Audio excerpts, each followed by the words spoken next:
Hello दोस्तों, कैसे हैं आप सब। हमें उम्मीद होगा कि आप लोग अच्छे ही होंगे। ठीक है। आज पढ़ा रहे हैं क्या?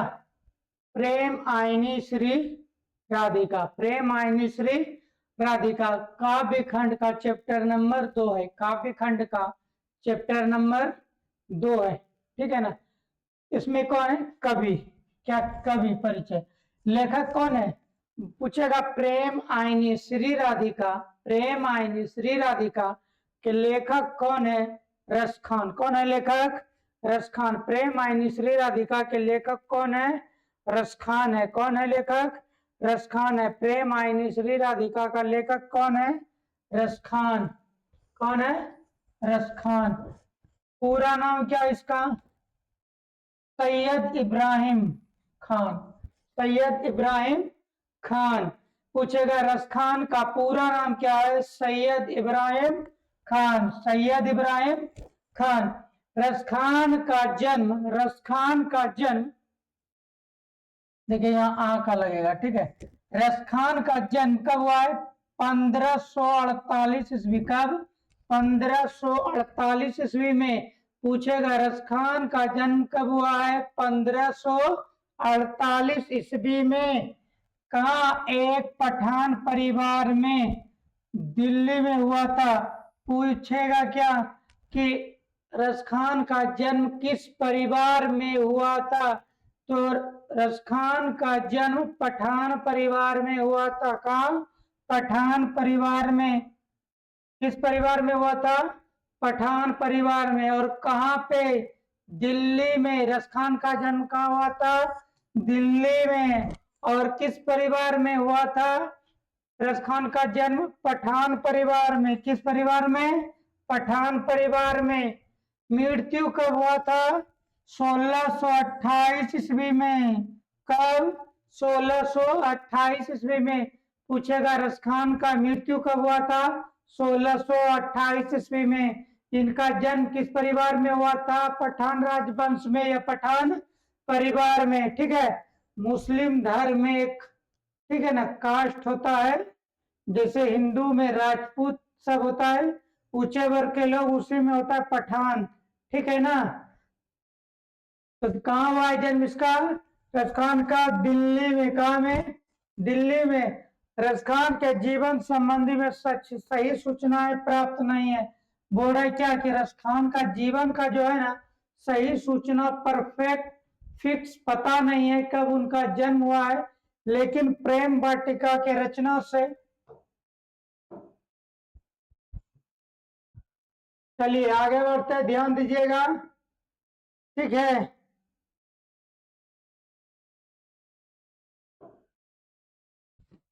चलिए देखिए, बोल रहे रस खान के जीवन के संबंध में सही सूचनाएं प्राप्त नहीं होती है, परंतु क्या इनके ग्रंथ है प्रेम वाटिका 1610 में। प्रेम वाटिका ग्रंथ से पता चलता है क्या इसका कब हुआ जन्म? 1610 ईस्वी में। कितना ईस्वी में? 1610 ईस्वी में। कितना ईस्वी में? 1610 ईस्वी में। ठीक है ना। यह संकेत मिलता है कि ये दिल्ली के पठान राजवंश में उत्पन्न हुए हैं। प्रेम वाटिका से ही पता चलता है क्या कि रस खान का जन्म दिल्ली के पठान राजवंश में हुआ है। दिल्ली के पठान राजवंश में हुआ है। ठीक है। और इनका रचना काल किस काल के रचना काल है? जहांगीर के रचना काल के समय का है। पूछेगा पठान रस खान किस समय के रचनाकार है? तो बोलेंगे जहांगीर के समय का रचनाकार है। क्या है? जहांगीर राज्यकाल के समय का रचनाकार है। जब दिल्ली पर मुगलों का आधिपत्य, मतलब आधिपत्य का मतलब क्या? जब दिल्ली पर मुगलों का अधिकार हो गया था, जब दिल्ली पर मुगलों का अधिकार हो गया था, तो पठान वंश पराजित हो गए थे। पूछेगा मुगलों द्वारा दिल्ली पर अधिकार हो गया था, तो कौन वंश पराजित हो गए थे? पठान राजवंश पराजित हो गए थे। और क्या? दिल्ली से भाग कर कहा? ब्रज भूमि चले गए पठान राजवंश। जो कौन? रस खान। कहा चले गए भाग कर? ब्रजभूमि, दिल्ली से भाग खड़े हुए और कहाँ चले गए? ब्रजभूमि। पूछेगा क्या कि रसखान दिल्ली से भाग कर कहाँ चले गए? ब्रजभूमि, वृंदावन। ब्रजभूमि कहाँ चले गए? ब्रजभूमि। आकर कृष्ण भक्ति में लीन हो गए। पूछेगा क्या कि दिल्ली से भागकर रसखान कहाँ चले गए और क्या करने लगे? तो दिल्ली से भागकर रसखान ब्रजभूमि चले गए और कृष्ण भक्ति करने लगे। क्या करने लगे? कृष्ण भक्ति में तल्लीन हो गए। मतलब क्या? कृष्ण भक्ति में एकदम मिल गए हैं, घुल गए हैं। ठीक है ना? इनकी रचना से पता चलता है कि वैष्णव धर्म के बड़े गहन संस्कार इनमें है थे। इससे रचना से, इसका जो रचना, इससे पता चलता है क्या? वैष्णव धर्म के बड़े गहन संस्कार थे। ठीक है ना? यह भी अनुमान किया जाता है कि पहले रसिक प्रेमी हो रहे होंगे। क्या अनुमान किया जा रहा है इसके ग्रंथ से? बोल रहे यह भी अनुमान किया जाता है कि यह पहले क्या हो रहे होंगे? रसिक प्रेमी। क्या रहेंगे? रसिक प्रेमी में अलौकिक प्रेम की ओर उत्कृष्ट होकर भक्त हो गए। 252 वैष्णव की वार्ता से यह पता चलता है कि गोस्वामी विट्ठल ने इनकी पुष्टि मार्ग की दीक्षा दी है। बोला क्या? गोस्वामी विट्ठल नाथ ने इसे पुष्टि मार्ग की दीक्षा दी है। किससे पता चलेगा? 252 वैष्णव से। किससे चलेगा? 252 वैष्णव की वार्ता से, बातचीत से। बोलेगा गोस्वामी विट्ठल नाथ ने इसके पुष्टि मार्ग की दीक्षा दी। कैसे पता चला? तो किससे पता चलेगा? 252 वैष्णव की वार्ता से। 252 वैष्णव की वार्ता से। उसके बाद पूछेगा क्या रसखान को पुष्टि मार्ग की दीक्षा किसने दी? गोस्वामी विट्ठलनाथ ने। गोस्वामी विट्ठलनाथ ने। ठीक है? पूछेगा रसखान को पुष्टि मार्ग की दीक्षा किसने दी? तो गोस्वामी विट्ठलनाथ ने। किसने? गोस्वामी विट्ठलनाथ ने। चलिए आगे देखते हैं। दीक्षा दी।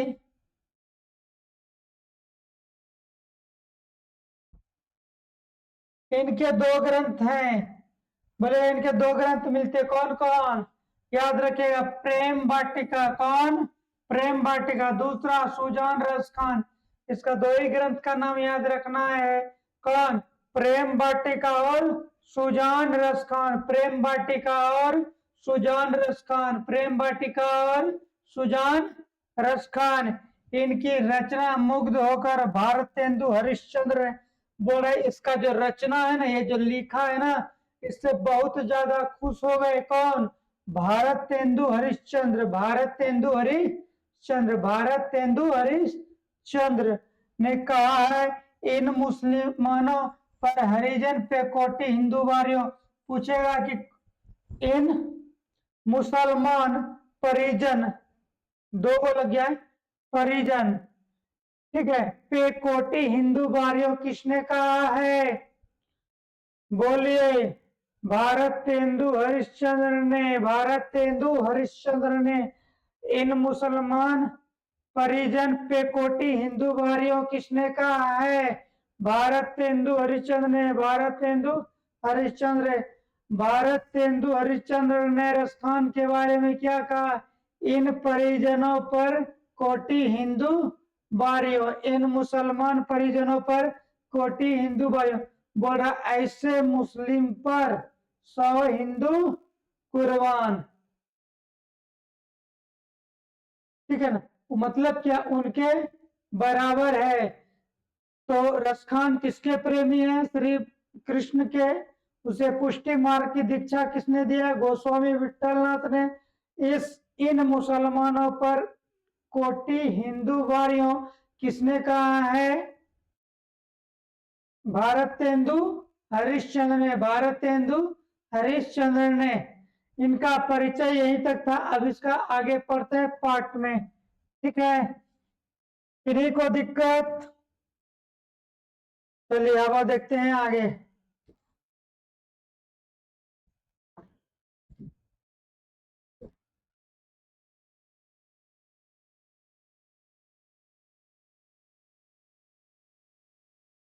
अच्छा, ज्यादा आगे आ गया ना। अगर आप लोग को समझ में आ रहा है तो बहुत बढ़िया, नहीं आ रहा है तो फिर से दोबारा देखो। देखिए, अब आइए कविता पर। नहीं, एकदम इसका क्या हो गया है, इनका बेसिक जान चुके हैं, इसका परिचय पढ़ लिए हैं। इसका परिचय क्या है बताइए। रस खान ने लिखा है। और क्या बोला, प्रेम आईनी श्री राधिका। क्या है, प्रेम आईनी श्री राधिका। प्रेम आईनी श्री राधिका, प्रेम बरन नंद, क्या नंद नंद, प्रेम वाटिका के दो, क्या रे, माली मालिन द्वंद, मोहन छवि रस खाने लकी अब दृग अपन नाही, आंचे आवत धनुष से छूटे सर से जाए। बोले प्रेम आईनी श्री राधिका, प्रेम वरण। बोल रहे क्या, प्रेम जो है ना दूर, माली जो है ना, क्या माली कौन है, राधा और कृष्ण। माली और मालिन किसे कहा गया है, रसखन ने राधा और कृष्ण को कहा है। किसे कहा है, राधा और कृष्ण को। प्रेम आयनी श्री राधिका, प्रेम वरण नंद के नंद, मतलब क्या, नंद के बेटा का नंद, मतलब क्या, कृष्ण, श्री कृष्ण के पिता का नाम क्या है, नंद, तो नंद के बेटा का नंद। और नंद किसे कहा, श्री कृष्ण को, ठीक है ना। प्रेम वाटिका के दो माली मालिन, कौन, किसे बोल रहे हैं कवि, माली मालिन, कृष्ण और राधा को, कृष्ण और राधा को। मोहन छवि रस खाने लकी अब दृग आपन नाई। बोल रहे क्या, जिस समय से रसखान ने श्री कृष्ण का छवि देखा है, जिस समय से श्री कृष्ण ने, श्री कृष्ण का छवि रसखान ने देखा है, तब से रसखान को लगता है ये दृश्य, ये दृग जो है ना, ये आंख मेरा नहीं है, अब आपन नहीं। मतलब क्या, ये दृग क्या है, मेरा नहीं है। कौन बोल रहा है, रसखान कवि। मोहन छवि रस खाने लगी, बोल रहे क्या, रसखान, जिस समय से हम श्री कृष्ण को छवि को देखे हैं, तो ये दृग आपन नहीं, मतलब क्या, ये आंखें कुछ और देखना पसंद नहीं करता है, ठीक है ना, कुछ कुछ और उसको नहीं दिखता है। किसको, रसखान को। जिस समय से श्री कृष्ण की छवि को देखा है, तो चारों तरफ कहीं भी दृश्य घुमाता है तो उसको हमेशा हर जगह श्री कृष्ण ही नजर आते हैं। आचे आवत धनुष से छूटे सर से जाए। बोल रहा क्या, ऐसे श्री कृष्ण का छवि उनके आंखों के सामने में आता है और चले जाता है, जैसे धनुष से बाण छूटता हो, धनुष से तीर निकलता हो। श्री कृष्ण का छवि रसखान के आंखों के सामने, दृश्य के सामने इस तरह आता है, जैसे लगता है कि धनुष से बाण छूटता है, मतलब आंचे, मतलब आता है और चले जाता है। और रसखान, कवि रसखान को श्री कृष्ण के अलावा कुछ दिखता ही नहीं है। जहां जहां नजर फेरता है, वहां वहां उनको श्री कृष्ण भगवान ही दिखाई देते हैं। देखिए आयोड, रसखान कवि कहते हैं कि राधिका प्रेम का खजाना है। प्रेम का खजाना किसे कहा गया है, राधिका को। प्रेम का खजाना किसे कहा गया है, राधिका को। और श्री कृष्ण को प्रेम का रूप कहा गया है। पूछेगा, प्रेम का रूप किसे कहा गया है, श्री कृष्ण को। प्रेम का खजाना किसे कहा गया है, श्री राधिका को। नंद के बेटा प्रेम का रूप है, नंद का बेटा क्या है, प्रेम का रूप, मतलब क्या, श्री कृष्ण क्या है, प्रेम का रूप है। प्रेम रूपी बाग में दो मालिन मालिन है, माली मालिन। बोले प्रेम का जो बाग है ना, उसमें दो है, एक माली है और एक मालिन है, राधा और कृष्ण है, ठीक है ना। कि जैसे है, एक बार श्री कृष्ण रूप देख लेने के बाद दूसरा रूप देखने का मन नहीं करता। रसखान बोल रहा है कि एक बार श्री कृष्ण का रूप जो देख लेगा, दूसरा कुछ और कोई और रूप देखने का मन नहीं करेगा। अर्थात आंखें इन्हीं दोनों को देखती रहती है। रसखान ने जब श्री कृष्ण के छवि को देखा है, उसका नयन अपना नहीं है। बोले ना, जब से रसखान ने श्री कृष्ण की छवि को देखा है, तब से ऐसा लगता है कि जहां नजर जाता है रसखान का, वहां क्या नजर आता है? श्री कृष्ण और राधा। श्री कृष्ण नजर आता है। उसका नयन आपन नाई क्षण भर के लिए आते हैं और जैसे धनुष से वाल छूटते हैं, पर करके बोले जैसे धनुष से वाल छूटते हैं, आता है और चला जाता है। मतलब रसखान के सामने श्री कृष्ण का छवि आता है और चले जाता है। चलिए अब देखते हैं आगे। इसमें था यहीं तक। चलिए अब अगला देखते हैं।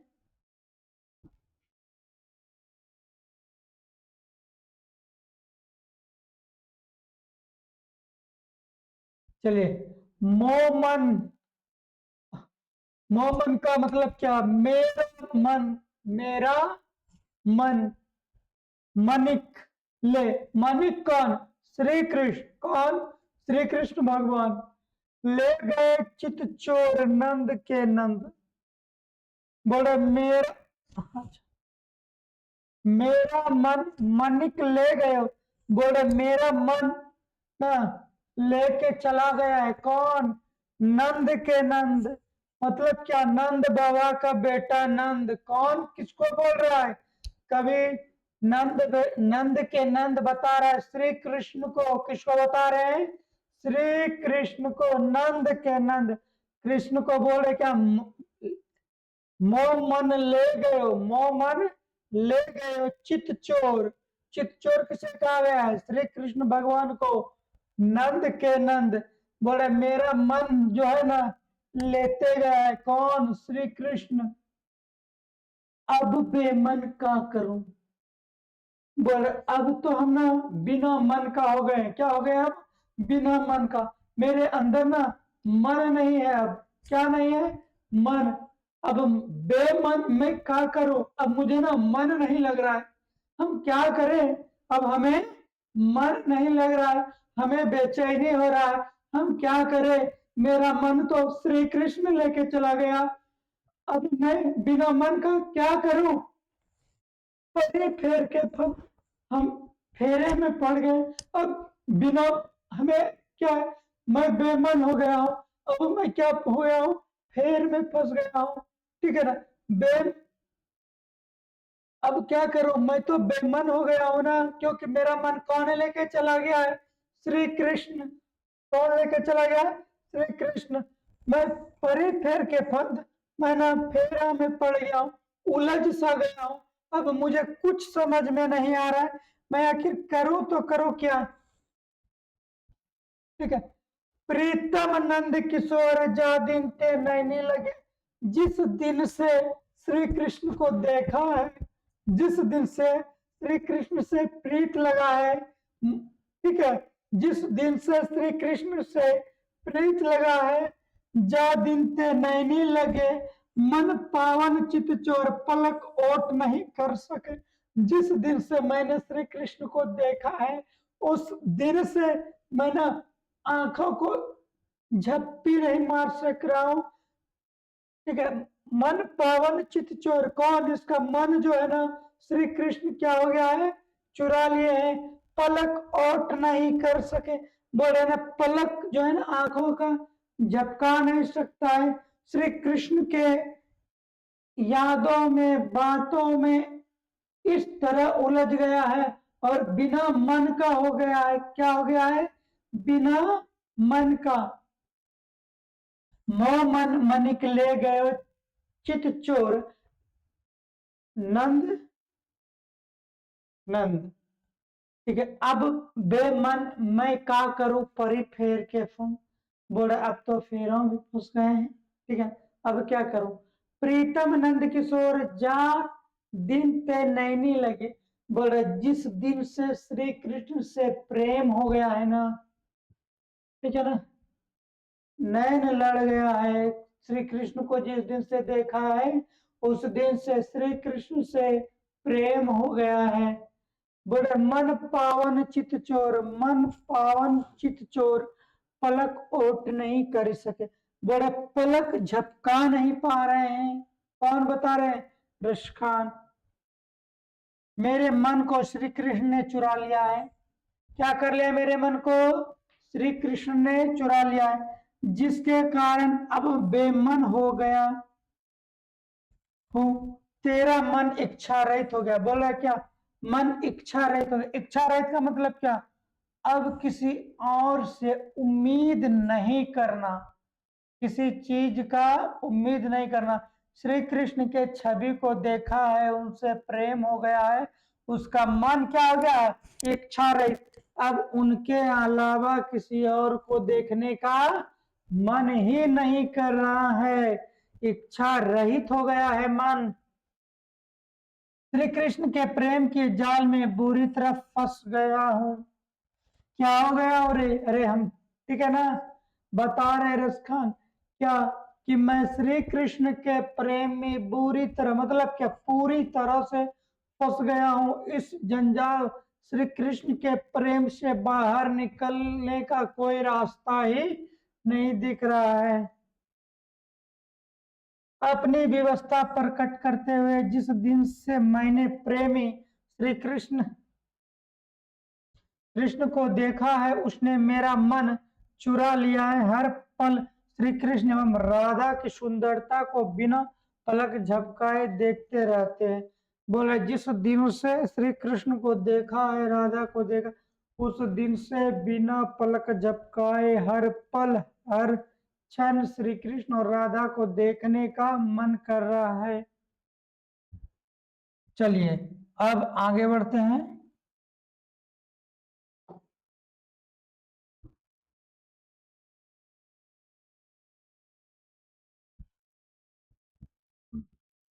अब अगला पंक्ति है, करेल के कुंजन ऊपर वारों। वारों का मतलब सौंप देना। क्या? सौंप देना। करेल के कुंजन ऊपर वारों, एकदम गंभीर होकर श्री कृष्ण के प्रेम में हम लोग को भी साथ साथ में बह जाना है। और जिसे श्री कृष्ण भगवान मिल जाएगा, पूरे ब्रह्मांड में किसी और का आवश्यकता ही नहीं है क्या? नहीं ना, वही ब्रह्म है। किसी और भगवान ने आज तक नहीं कहा है कि मैं ही ब्रह्म हूं, लेकिन श्री कृष्ण भगवान ने दो दो बार, तीन तीन बार कहा है कि मैं ही ब्रह्म हूं। तो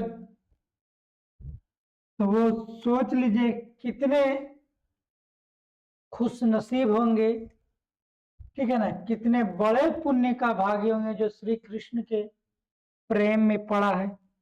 बोल रहे मैं निकल नहीं सकता हूं। श्री कृष्ण के प्रेम में पड़ने के बाद लोग चाह के भी नहीं निकलना चाहिए। देखिए, अब देखिए, आइए, या लटो की लकुटी आरू का मरिया पर राजती हूँ पुर की ताजी डारो।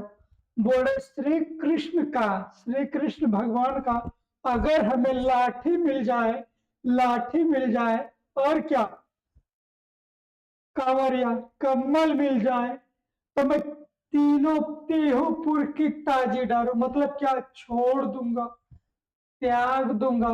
अगर मुझे श्री कृष्ण भगवान की लाठी, जिस लाठी से वो गैया चराने जाती थी, गैया मैया को, ठीक है, अगर वो लाठी मिल जाए और उसका कम्बल मिल जाए, तो मैं तीहूपुर, तीहूपुर का मतलब क्या, तीनों लोग को मैं त्याग दूंगा, मैं तीनों लोग को त्याग दूंगा। ताजी डारो, आठों सिद्धि नौ निधि के सुख नंद की गैया चराई बिसारो। अगर हमें श्री कृष्ण भगवान का गैया चराने मिल जाए, गैया चराने मिल जाए, जो श्री कृष्ण भगवान चराते थे, अगर वो हमें गैया चराने मिल जाए, तो मैं क्या आठों सिद्धि नौ निधि सभी सुख मैं त्याग दूंगा। बिसार क्या बोल रहा है? बिसार, गाय चराई बिसारो। अगर हमें श्री कृष्ण भगवान का जो गैया चराते थे, अगर वो हमें गाय चराने का सौभाग्य प्राप्त हो जाए, अगर हमें वो गाय चराने का सौभाग्य प्राप्त हो जाए, तो मैं आठों सिद्धि नौ निधि सारा सुख को हम क्या करेंगे? विसार देंगे, त्याग देंगे, खुशी खुशी। अगर हमें ऐसा बोला जाए कि आपको श्री कृष्ण भगवान का वो गाय चराने मिलेगा जो श्री कृष्ण भगवान गाय चराते हैं थे, और आपको पूरे ब्रह्मांड का सभी सुख मिल जाए, आप दोनों में से एक किसको चुनेंगे? तो हम खुशी खुशी, जैसे रसखान साहब ने चुना है कि गाय को चराने का सौभाग्य प्राप्त करना है, तो क्या करना पड़ेगा कि आठों सिद्धि नौ निधि को सुख को विसार देंगे, त्याग देंगे, और हमें श्री कृष्ण भगवान का गाय चराने का मौका प्राप्त करना चाहिए। ठीक है ना? तो किसको चुनेंगे? तो गाय चराने की बात कर रहे हैं, बोल रहा है हमें कोई सुख नहीं चाहिए, हमें श्री कृष्ण भगवान का अगर गाय चराने मिल जाए। ठीक है ना? कबीर रसखान अपने दिल की अभिलाषा, मन की इच्छा को प्रकट करते हैं। ठीक है ना? कहते हुए कहते कि अगर श्री कृष्ण लाठी और कंबल मिल जाए तो मैं तीनों लोक छोड़ दूंगा, तीनों लोक त्याग दूंगा। ठीक है ना? तीनों लोग क्या कर दूंगा? त्याग दूंगा, लोक राज त्याग कर दूंगा। अगर केवल नंद बाबा की गाय चराने को मिल जाए जिसे श्री कृष्ण चराते थे, तो आठों सिद्धि और नौ निधि के सुख को भी त्याग दूंगा।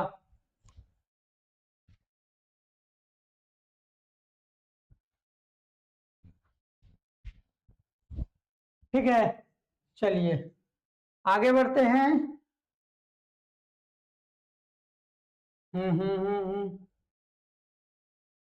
क्या पता हम लोग को तो भगवान श्री कृष्ण का दर्शन हो जाए, इससे बड़ा क्या है। अब देखिए, रस खानी कबो इन अखियां, बोले रस खाना कबो कभी इन अखियन, नहीं इन अखियन, ब्रज के बनबाग तगाड़ो निहार। ब्रज का, ब्रज मंडल, ब्रज भूमि का बनबाग क्या कर रहा है? बनबाग तगाड़ो निहार रहा है। क्या? ब्रजमंडल, बनबाग तगाड़ो। कोटिक रोकल धोत के धाम, करिल के कुंजन ऊपर वालों। बोल रहे क्या? अगर हमें ब्रज भूमि में रहने का अवसर मिल जाए, हम हजारों करोड़ों सैकड़ों महलों की खुशियों को भी त्याग देंगे। बोले कभी कहता है, जब से मेरी आंखों ने ब्रज के जंगल, निकुंज, वन, वाटिका, फुलवारी, उपवन, तालाबों तथा करील, एक प्रकार का कांटेदार झाड़ी के सघन कुंजों, झाड़ियों, लताओं आदि घिरा स्थान व जगह लताएं को देखा है, तब से यही इच्छा होता है कि ऐसे मनमोहक उपवन सुंदरता के समान करोड़ों महल बहुत नीच प्रतीत होते हैं, अर्थात ऐसे कीमती महलों को छोड़कर श्री कृष्ण जहाँ रास लीला करते थे वहीं निवास हो जाए। ठीक है, रस खान साहब बोल रहे हैं क्या? जहां श्री कृष्ण रास लीला करते थे उस ब्रजमंडल में, उस ब्रज भूमि में, ठीक है, अगर रहने का सौभाग्य मिल जाए, ठीक है, हजारों करोड़ों अरबों संख्यों जितना बोल लीजिए, ठीक है ना, वो सब त्याग कर उस ब्रज भूमि में रहने का इच्छा जाहिर करते हैं जहाँ श्री कृष्ण रास लीला करते थे। ठीक है, तो इस अब हो गया, कविता यहीं तक था। अब आते हैं क्वेश्चन पे, ठीक है ना। चलिए, अगर आप लोग भाई एवं बंधुओं एवं मेरे साथियों क्लास 10 नाव है और ये साल सागर है, ठीक है ना, इस सागर को पार करने में आप मेरा सहयोग करें, हम आपका सहयोग करेंगे। नाव और पतवार जब दोनों मिलेंगे तो इस एग्जाम के नाव को सही सही से पार कर पाएंगे, ठीक है ना। तो हम दोनों मिलके इससे क्या करेंगे, इस सागर में तैरने का प्रयास करेंगे और इससे निकलने का प्रयास। बड़ा रसखान किस काल के कवि थे, रीति काल के। किस काल के कवि थे, रीति काल के। रसखान दिल्ली के बाद कहा चले गए थे, ब्रज भूमि। कहा चले गए थे, ब्रज भूमि। रसखान की भक्ति कैसी थी, सगुन। कैसी थी, सगुन भक्ति थी। कैसी थी, सगुन भक्ति। रसखान ने प्रेम आईनी किसे कहा है, राधा को। किसे, राधा को। रसखान चित्तचोर किसे कहा है, श्री कृष्ण को। किसे कहा है, श्री कृष्ण भगवान को। किसे कहा है, श्री कृष्ण भगवान को, ठीक है ना। रसखान ने चित्तचोर किसे कहा है, श्री कृष्ण भगवान को। रसखान ब्रज के वन बागों पर क्या निछावर करने की बात करता है, तीनों लोग। क्या, तीनों लोग। कुछ गड़बड़ सा लग रहा नहीं, वो तो बोल रहे कि गाय गाय चराने मिलेगा, तो नहीं, कम्मल और लाटो की, ठीक है ना। तो इस पर रसखान का जन्म कब हुआ है, 1558 ईस्वी में। कब, 1558 ईस्वी में। श्री कृष्ण भक्त कवियों में डैश अग्रीन है, रसखान, ठीक है ना। बोल रहे श्री कृष्ण के भक्तियों में कौन लीन है, रसखान। कौन है, रसखान। रसखान ने कविता, सवैया और डैश डैश छंद की रचना की है, दोहा। क्या क्या है, दोहा। क्या क्या है, दोहा में। उसके बाद क्या है, सुजौन रसखान के अलावा रसखान की अन्य कृतियां है, प्रेम वाटिका। क्या है, प्रेम वाटिका। रसखान ने डैश डैश की दीक्षा ली है, पुष्टि मार्ग की। किसकी, पुष्टि मार्ग की। दोस्तों, इस वीडियो में यहीं तक है और ये प्रेम आईनी श्री राधिका, ठीक है ना, पूरा हो गया है। आपसे उम्मीद होगा, हमें विश्वास है कि आपको समझ में आ गया होगा। तो इस वीडियो में यहीं तक, आप देखते रहिए और मुस्कुराते रहिए। और हर हिम्मत हारने से पहले आप इतना सोचिए कि भगवान आपको दिमाग, आंख, नाक, कान दिया है और इस जो दिया है बहुत है, ठीक है ना। अगर आप हार जाएंगे, आपको देखकर पीछे वाले बहुत सारे हैं, उनका भी हिम्मत टूट जाएगा। आप किसी न किसी का प्रेरणा जरूर है, आप किसी भी स्थिति में हारने का प्रयास नहीं करेंगे। घर टूटे हजार बार पर महल बना लेंगे, महल टूटे हजार बार पर महल बना लेंगे, टूटे मन एक बार तिनका तिनका बिखर जाएंगे। तो मन नहीं टूटना चाहिए, ठीक है ना। घर कितना भी बार टूटेगा, बाहर की दुनिया में कितना भी प्रॉब्लम होगा, वो सब आप एक समय फेस कर लेंगे, चला जाएगा। लेकिन आप जब मन से टूट जाइएगा तो फिर आप उनको फेस नहीं कर सकते हैं, आप उनको नहीं सवार सकते। इसलिए मन नहीं टूटना चाहिए। तो थैंक यू, इस वीडियो में यहीं तक है, अब मिलते हैं अगले वीडियो में।